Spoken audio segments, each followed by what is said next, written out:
Bonjour, bienvenue dans ce JT. On dit souvent qu'on ne prête qu'aux riches. Eh bien, l'ADI pense le contraire. L'association pour le droit à l'initiative économique prête aux moins fortunés. Lorraine Vincenot nous dira comment cette association procède. Mais auparavant, un point sur l'actualité de ce mardi 7 juin 2011 dans le Finistère. Reverront-ils un jour leur argent? C'est la question que se posent les petits épargnants des coopératives de croissance. L'initiateur de ce système, Jean-Jacques Defay, est en prison depuis le mois d'avril. Les fonds sont gelés par la justice. Une quarantaine d'épargnants du Finistère se sont regroupés en association. Sophie Lecroisier a recueilli leurs témoignages.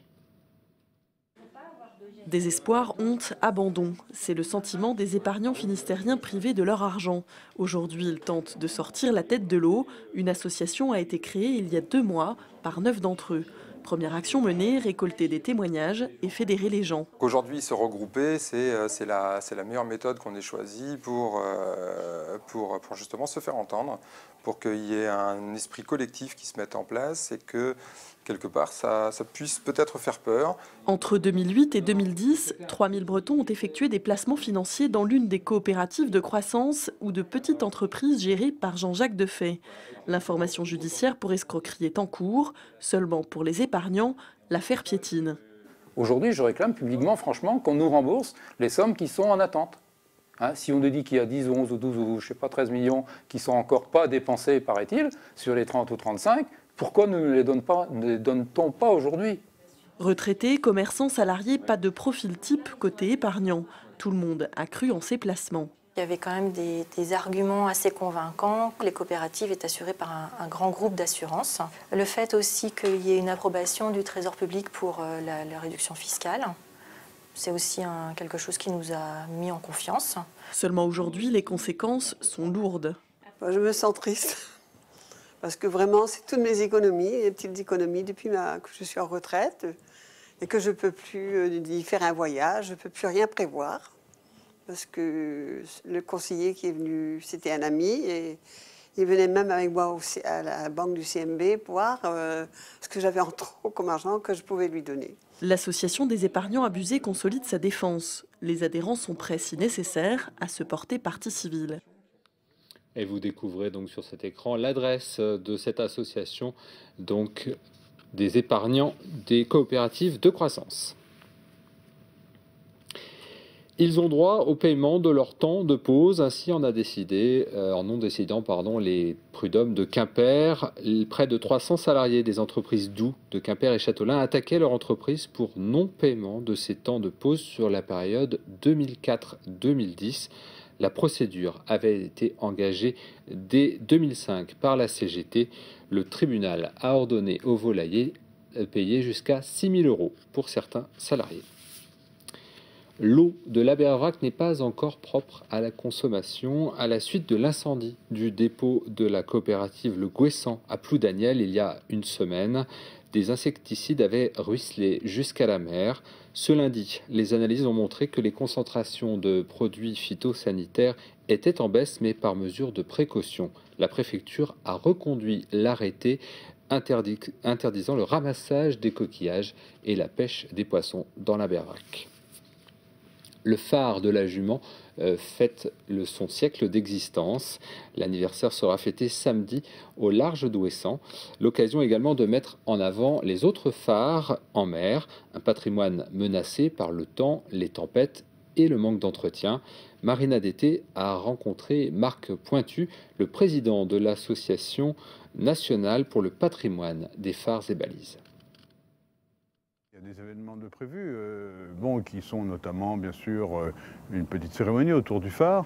Mais je crois que c'est surtout l'occasion de ce centenaire de mettre la lumière, c'est le cas de le dire, sur ces établissements-là. Parce que, il Il y a la Jument, mais pas très loin, il y a Quéréon, vous avez Nividic, il y a les Pierres Noires, bien sûr, enfin Armennes, plus dans le sud, et bien sûr le phare de la Vieille, le Thévenec, dont on va s'occuper prochainement. La chose importante qui a eu lieu, c'est la signature de la convention avec les services de l'État, une convention qui lie l'association, la Société nationale pour le patrimoine des phares et balises, donc, avec les services de l'État pour une occupation de Thévenec en vue de le restaurer. Ce patrimoine-là n'a d'intérêt et ne sera sauvegardé que si les nouvelles générations s'en préoccupent. Et en cela, le parrainage de Nolwenn Leroy pour l'association est très important, puisqu'évidemment, on connaît son public, qui est plutôt un public de jeunes. Vous voulez créer votre affaire, mais vous n'avez pas de capital. Les banques ne vous suivent pas. Que faire? La solution vient peut-être de l'ADI, l'association pour le droit à l'initiative économique. Lorraine Vincenot, bonjour. Bonjour. Vous êtes conseillère accompagnement à l'ADI à Brest. Et pour cette association, donc reconnue d'utilité publique, le principal outil, c'est le microcrédit. Alors, en quoi ça consiste ? Alors, ADI, ça veut dire Association pour le droit à l'initiative économique. Donc, notre mission, c'est à la fois de financer et d'accompagner des personnes qui souhaitent créer leur activité économique et qui n'ont pas accès au crédit bancaire traditionnel. Et pour cela, donc, le microcrédit, combien vous prêtez et sous quelles conditions ? Alors, il n'y a pas de montant minimum. Par contre, il y a un plafond à 10 000 euros.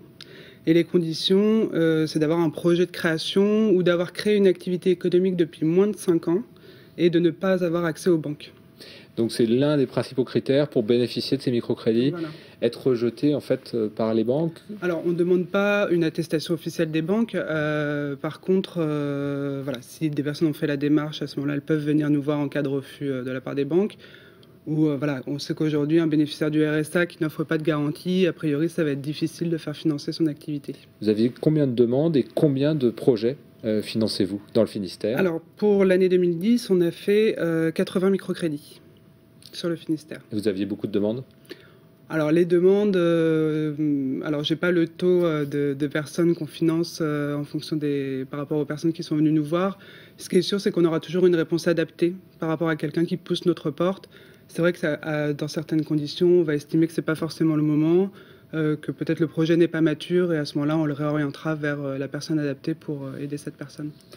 Alors Lorraine, vous parliez des projets financés en 2010. On va découvrir l'exemple donc de Wilfried et Patricia Aliane. Ils ont ouvert un garage il y a 15 mois à Brest. On découvre leur entreprise. Par rapport aux banques, ils se disent chaque fois un jeune avec des enfants en charge qui sort de la MPE ou de la CEDIC, ils ne peuvent pas faire un financement à ces gens-là. Nous, on a trouvé l'association l'ADI qui nous a aidés. Il y a des ateliers aussi à l'ADI. Voilà. Il y a des bénévoles qui se déplacent pour voir en fait nos besoins.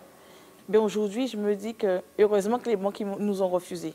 Parce que l'accompagnement que j'ai avec l'ADI, on l'a pas avec la banque, quoi. Là, ça va. On arrive toujours à payer nos fournisseurs. On n'est jamais plus bas que notre chiffre d'affaires. Ça va. On est content. Alors, Lorraine Vincenot, Paris gagné avec donc, le couple Aliane ?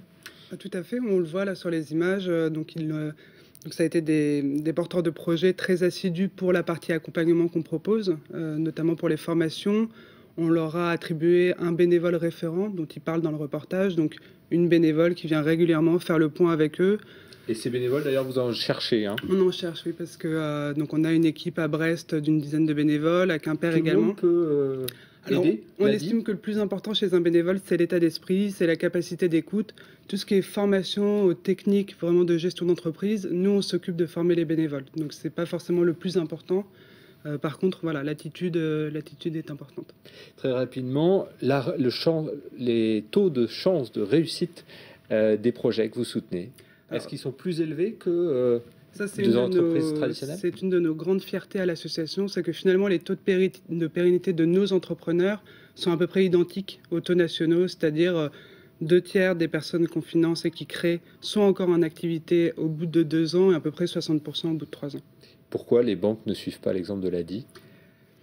Il faut leur demander. Ce qu'il faut prendre en compte pour leur défense, c'est que faire des microcrédits, ça coûte de l'argent parce que l'instruction, l'étude de la demande, ça mobilise aussi des équipes. Donc c'est peut-être aussi ça qui retarde un peu leur intérêt pour ces porteurs de projets. L'autre aspect, c'est qu'on s'adresse quand même à des personnes qui n'offre pas de garantie, Une prise de risque. Il y a une prise de risque et c'est vrai que les nous... banques ne souhaitent pas endosser, quoi. Je pense que c'est une des explications. Merci Lorraine Vincenot. On rappelle donc que l'ADI organise à l'occasion de la semaine du microcrédit qui a lieu cette semaine donc des portes ouvertes demain, enfin ce mercredi donc à Brest et à Quimper. Donc on découvre les coordonnées de l'ADI, adi.org et puis un numéro de téléphone le 0800 800 566. Merci Lorraine Vincenot. On se retrouve demain à 18h15 pour un nouveau point sur l'actualité dans le Finistère. Bonne soirée à vous.